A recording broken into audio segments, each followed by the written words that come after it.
Welcome to Orthopod, a podcast about the people of orthopedics and their stories. We understand that we all play many roles in our careers and lives, and it is these very stories that ultimately inform our successes and failures. Welcome to another episode of Orthopod. Today we're going to be chatting with two professors, both with quite a bit of interest in the area of guidelines and evidence as it relates to knee osteoarthritis. As you know, my name is Mohit Bhandari, the editor-in-chief at Ortho Evidence, and I'm delighted to have Professor Thomas Trojian, who is a professor at the College of Medicine at Drexel and certainly head of the Sports Medicine Fellowship Program at Wellspan Health. Welcome, Tom. Thank you. Thank you very much for having me. And I'm also going to I'll take a moment to introduce Dr. Moin Khan, who is an associate professor of orthopedic surgery at McMaster University, and certainly has been a huge proponent of evidence-based practice and evidence-based surgery. Welcome, Moin. Thanks, Mel.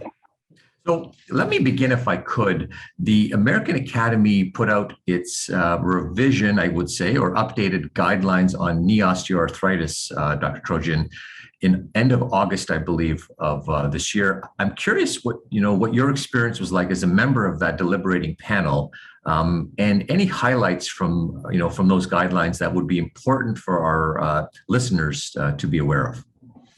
The process was very thorough, and the people who were on the panel were a great group of people, and it was very much a joy to work with them.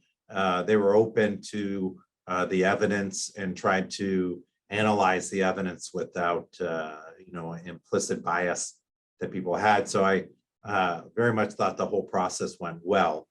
When you look at the previous clinical practice guidelines and the current one, I think there are a couple of things that are slightly changed and altered. I think, as we were talking about before the podcast began, I think one of them is the fact that HA is now stated as not recommended for routine use, but does have some recommendation for its use. The new data points towards that there are certain times that you could use HA, and that corticosteroids have a short-term benefit, but it is a short-term benefit. I think that's how I use it in my practice, and most people as well. One of the ones that comes up, and I see it often lingering from previous, is that people use a lot of tramadol narcotics in their care of OA. And again, as in this guidelines and in others I've been involved in, is the recommendation to avoid them really for almost everyone, and that they should be avoided, that they don't give significant pain relief in the long run for OA, and they may even make OA worse, and they have a lot of adverse side effects. I think those are the big ones. I think there are some surgical parts of that guidelines that were helpful from other studies that people have done as well. And I also noted, I think if I recall, that PRP in the first guideline also there was uncertainty, and I believe that was also downgraded or upgraded, I guess you could say, basically to say that there's a bit more evidence in that area as well. So it seems that even in the last 8 years, we're starting to see more evidence coming out in areas that were somewhat, I guess you could almost argue, as being early experimental or early use, and now broader. Was that also the theme or the flavor that you had as part of the committee, that PRP is being used more? There's much more evidence with PRP and PRP versus HA, and it's going to be interesting. There will be some meta-analysis coming out of this, looking at the effect size for each of the injections and how effective they are at different points. I think those will be interesting future publications that will come out of this group. But PRP, from the findings from the group, is that it may, and the reason for the may is that the data isn't, there isn't a significant number of studies yet, strong enough data to give a definitive, and there is some potential bias in some of these studies with the lack of blinding. And I think that'll be interesting as we go along. My personal, and I'd like to hear Dr. Khan's personal view, is that I've had significant success with PRP and OA. And so when we were doing work in other countries, teaching people in Haiti how to do PRP manual spins, and I've heard from them that they've had that's been useful for them because of their inability to get things like viscosupplementation. So my point being that I think PRP for a lot of different emerging countries can be quite helpful. That's great. I may just get you engaged in this discussion, Dr. Khan. Moin. Let me first begin, if I could, with Dr. Trojian's statement around HA, and then I'll ask you about PRP. And I've pulled up the actual statement, so I'm just going to quote what was said in the caveat portion. And I wouldn't mind your comment on this and just your impression of whether you feel that this is an appropriate statement to make. It says here that the 2013 edition of the guidelines strongly recommended against the use of viscosupplementation. In contrast to this updated version, the 2021 version found that a statistically significant improvements were associated with high molecular cross-linked hyaluronic acid when compared to the mid-range molecular weight. So the question, I guess, in my mind is, is there, or has there always been in your mind when you're practicing and using HA, any differential on how you use it and what types of HA you use? And again, I'm not talking about specific products per se, but general characteristics of the HA itself. Yeah, that's a great point, Mo. I think we've really seen the data come out over the recent years showing that high molecular weight HA definitely has different treatment characteristics and effect size in comparison to low molecular weight and mid molecular weight products. And where you make those cutoffs obviously can differ by which studies you look at. But for me in practice, I generally only use high molecular weight formulations when treating hip or knee OA. Okay, so in other words, would you take this guideline, the recommendation that overall, HA should still be taken with a degree of concern around, what's used, but the higher, if you're going to be considering its use, the higher molecular weight formulations would at least seem to have some benefit that would be worth considering. Absolutely. I think there are many network meta-analysis and meta-analysis in general that have shown that the high molecular weight definitely have a significant improvement over the lower molecular weight formulations. Okay, great. So now you've got high molecular weight HA as part of your armamentarium. When do you use the corticosteroid injection? So again, they're talking about short-term use. Is that how you're using in your practice? And then I'm going to move on to PRP. Yeah, absolutely. I usually, when I caution or advise patients regarding the available treatments, I usually say that corticosteroids will have pain relief over around 3 months, whereas HA and PRP may last for 6 to 12 months. And we've shown that in a few papers as well, actually.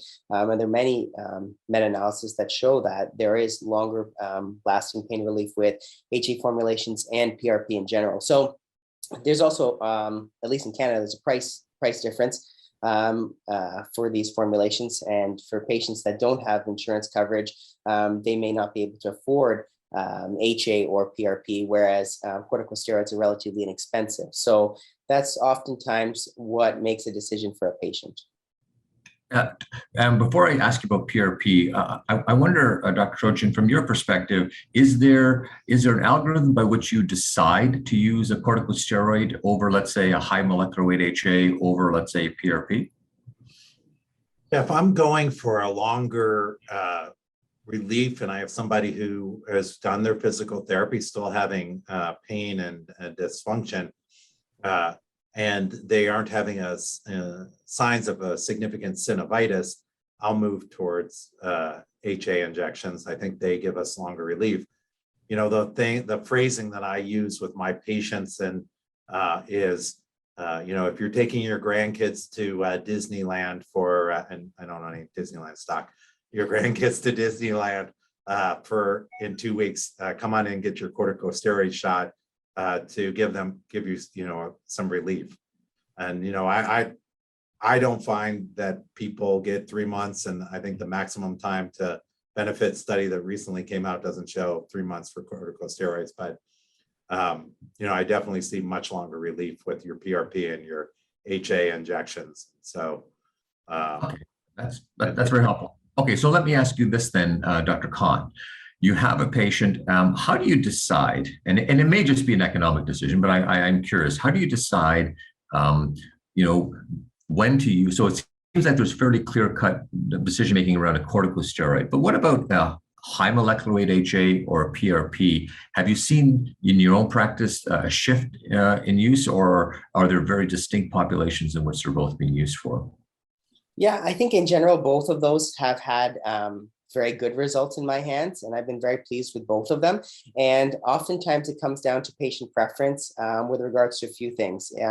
If they want something quote unquote natural from their own body, that may have an equally significant effectiveness, then PRP often is selected. If they want something that we have a pretty confident interval of our understanding of how significant the benefit will be, often they'll go with HA.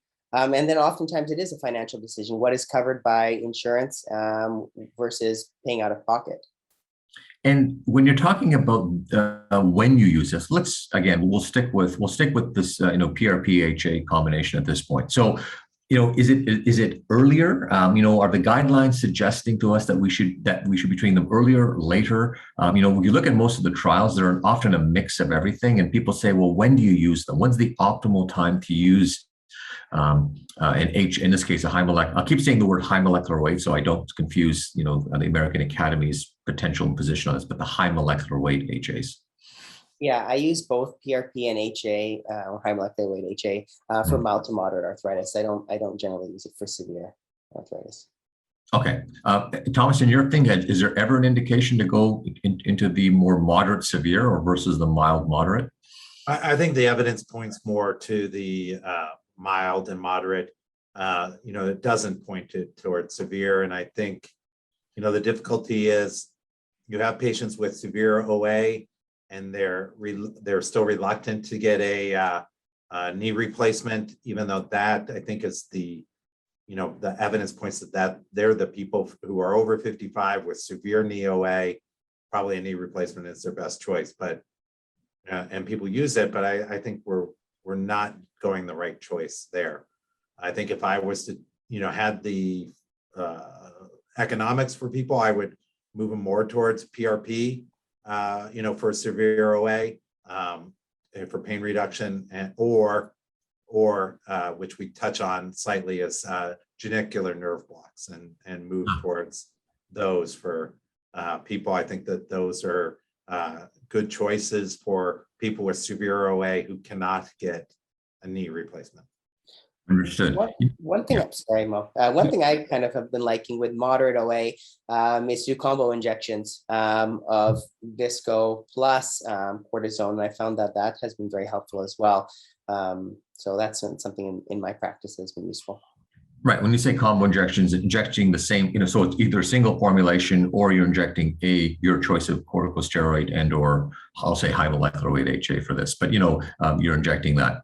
And the advantage you're seeing, presumably, I guess, is the sort of the advantage of the longer term impact with HA and the short term immediate, I guess, impact or shorter term impact that you give the corticosteroid, which totally makes sense. Do you think there is a future where there will be sort of the magic injection in which there will be, like we talk about in cardiology, the people aren't so much pharmacy that there have been models called the poly pill. It is the single magic pill that has a bit of beta blocker, a bit of an ACE inhibitor, a bit of this, a bit of that.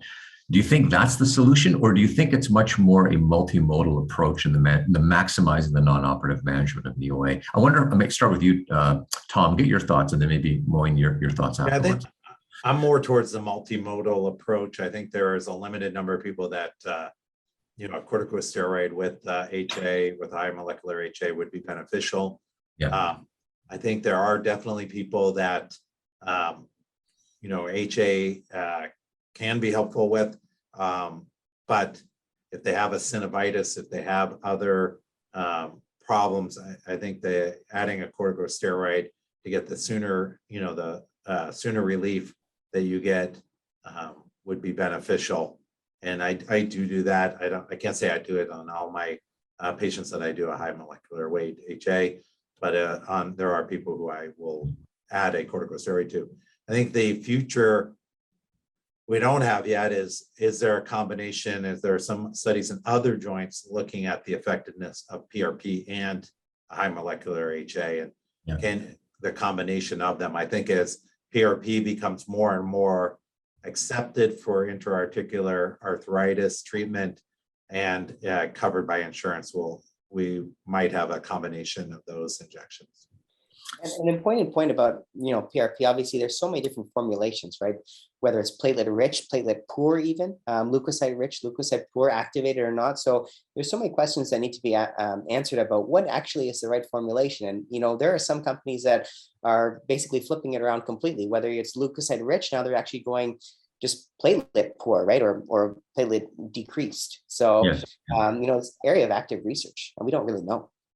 But that's what I mean. It's exciting too, right? But you're right. We have to always have a little bit of caution when something is rapidly in an area of innovation. Things change so quickly that you have to be, as early. Let's say as early adopters, or individuals like yourselves who are, in the milieu all the time on the front lines, looking at these patients. You may see those nuances, but to most practicing surgeons who may not have the same sort of intensity of access to these different formulations, I think it's important to look at the evidence and make sure that we're, taking appropriate caution. So I did like your point, Moin, about, sometimes when patients see, well, what do you suggest, doc, that I do? I think the argument always should be, in my mind, is around looking at, the confidence interval. Like, what do we have a lot of knowledge about? Now, something may do really well, like PRP may have a really, pretty impressive treatment effect, but the variability in that treatment effect means that some people may not have that, right? Whereas the average effect, let's say in a corticosteroid, or the average effect in a high molecular weight HA is much more pronounced with thousands and thousands of patients behind us. So you have a little bit more stability, I guess, in some of those recommendations. But I did like that point. I wonder if I could ask just briefly before we close this out, the concept of how long should we be giving these sorts of injections if we're talking about the corticosteroid, the HA, and or the PRP? We hear about stories of, well, you shouldn't give more than a few because of concerns. And then you hear stories about, well, I've had patients on for years. Anecdotally, you'll always hear someone at a meeting say, listen, I've had my patients on this and they've avoided a total knee and it's just fine for them and things have gone okay. What's your take on this? Let me start with you, Tom. So, the people lean towards the JAMA study that shows there's a slight reduction in cartilage. It's very slight. And I always said, if I'm doing corticosteroid injections and I space them out every 3 months is kind of my general gestalt on it. What's my end game? My end game is they end up with a total knee or they outlive their knee. And so they don't end up with a knee replacement and, in their 90s, et cetera. So if I do repeated corticosteroid injections and I do slightly reduce their cartilage thickness, my end game is a knee replacement anyhow, so I'm making them able to be active, keep their quadriceps strength, and work on the functional strength that they have and their ability to be active people. And HA injections, for me, you could give them as many as you want. I mean, there's no significant difference, so if somebody came to me, I've had a few people who are like, well, I'll just pay for the HA injection. Can I get it every 3 months? It helps me every 3 months. There's no reason not to, it is a substance in your knee and it absorbs into the cells and it's used and no one's shown any loss of. And then PRP as well. I mean, I haven't had to have people who it's been effective for, come back at 6 months, a year. But the studies, out of Hospital for Special Surgery and I know Hollis wasn't on the lead author, but Hollis Potter, and they're looking at MRI thickness and showing that the cartilage might be even a little thicker. Does that mean anything? No, but it doesn't mean that they're getting worse, Yeah. So I think that for me, there isn't. If it keeps working, it keeps working. We keep moving forward.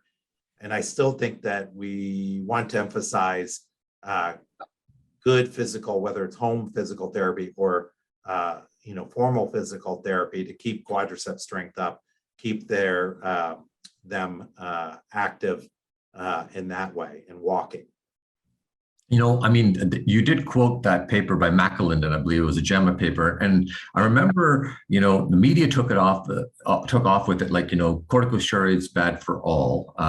And the paper itself, as I recall, it said, listen, we don't even comment on the early phase in which we know corticosteroids are very effective. We're only talking about the situation where you're using it month after month after month over 2 years. I mean, Right. every 3 months over 2 years. Right. And people weren't even painful at times. That's right. And more importantly, they looked at multiple MRI findings. And I think it's important, to those who haven't read it, that, the MRI findings showed fibrillation, a bit more fibrillation, but, earlier papers on radiographic findings have never really shown a major difference. So, it gets back to the clinical importance, Tom. I'm sure you are well aware of all these issues of MRI findings versus clinical findings. I wonder, Moin, from your perspective, anything specific around multiple injections or areas where you have concern of multiple injections versus where you don't? No, I agree completely ahead, with Dr. Trojian. I don't think there's a big deal with repeat injections every 3 months as needed in order to avoid a total knee replacement. And, the same thing with PRP versus HA. I don't have any of those, concerns. And it's all part of that multimodal or shotgun approach, if you will, where you just hit them with whatever you can to try to improve their symptoms for as long as you can. Okay, that's great. I know, sorry, Tom, you wanted to say something. I was just making a comment that, as you were, that it's very important to look at meaningful clinical important difference. MRI findings is a finding, and we run into, as we talk about in our field, is that disease-oriented versus patient-oriented. And patient-oriented evidence really points to all three are beneficial, and they have their role in their own situation. And if we can keep our patients active, and I reemphasize that keeping their quadricep strength, keeping them walking, those are the things that delay out knee replacement and maintain cartilage thickness. On that note, I think I'm going to take the moderator prerogative to end what I anticipated would be a fascinating and an important discussion around and surrounding up with the American Academy's new guidelines or revised guidelines on knee osteoarthritis. A huge thank you to both Drs. Trojian and Dr. Khan for spending a little bit of time and chatting evidence. It's always nice to see you both, and certainly nice to be able to chat evidence with colleagues. Thanks again.